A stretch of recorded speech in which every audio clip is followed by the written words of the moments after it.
করেই এখন আলোচনার কেন্দ্রবিন্দুতে চলে এসেছে সৌদি আরব। চলমান বিশ্বের অস্থিরতার মাঝে সৌদি আরবের ক্ষেপণাস্ত্র ক্রয়ের খবরে তোলপাড় সৃষ্টি হয়েছে আরব বিশ্বে। তাও আবার যুক্তরাষ্ট্রের কাছ থেকেই কেনা হবে এই ক্ষেপণাস্ত্রগুলো।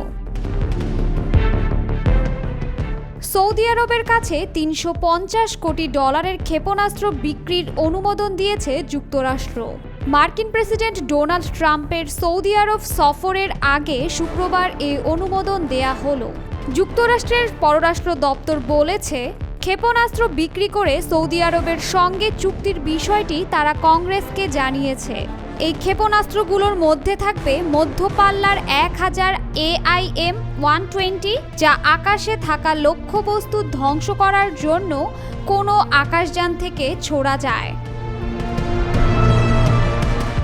আগামী 13 থেকে 16 মে সৌদি আরব, কাতার ও সংযুক্ত আরব আমিরাত সফর করবেন ডোনাল্ড ট্রাম্প।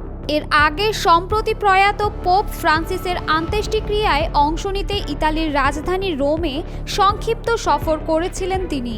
এটিই ছিল দ্বিতীয় মেয়াদে ক্ষমতায় বসার পর মার্কিন প্রেসিডেন্টের প্রথম বিদেশ সফর। তেল সমৃদ্ধ সৌদি আরবের সঙ্গে বড় ধরনের বাণিজ্য চুক্তি করার কথা আগে থেকেই বলে আসছিলেন ট্রাম্প। এছাড়া ইউক্রেন যুদ্ধ বন্ধ করতে মস্কো ও কিয়েভের সঙ্গে যুক্তরাষ্ট্রের কূটনৈতিক প্রচেষ্টায় গুরুত্বপূর্ণ মধ্যস্থতাকারী হিসেবে ভূমিকা পালন করেছে রিয়াদ। যদিও সৌদি আরব আগেই ঘোষণা দিয়েছে, যুক্তরাষ্ট্র যদি ইরান আক্রমণ করে তাহলে রিয়াদ তাদের আকাশসীমা ব্যবহার করতে দেবে না। এই ঘোষণার পরই নড়েচড়ে বসে ট্রাম্প প্রশাসন। এবার সৌদি সফরের সময়সূচি নির্ধারণ করে হোয়াইট হাউস। ধারণা করা হচ্ছে, মধ্যপ্রাচ্যের সঙ্গে সুসম্পর্ক তৈরি করার মনোবাসনা নিয়েই সৌদি আরব, কাতার ও সংযুক্ত আরব আমিরাত সফর করবেন বিশ্বমোড়ল। এই সফরের পরই বোঝা যাবে মধ্যপ্রাচ্যের রাজনীতির মোড় কোন দিকে বাঁক নেয়। তবে যুক্তরাষ্ট্র থেকে $3.5 মিলিয়ন ক্ষেপণাস্ত্র কেনার সিদ্ধান্তকে ভালো চোখে দেখছে না কেউই। যদিও রিয়াদ বলছে, এই ক্ষেপণাস্ত্র কেবল দেশটির সুরক্ষার জন্য মজুত করা হচ্ছে।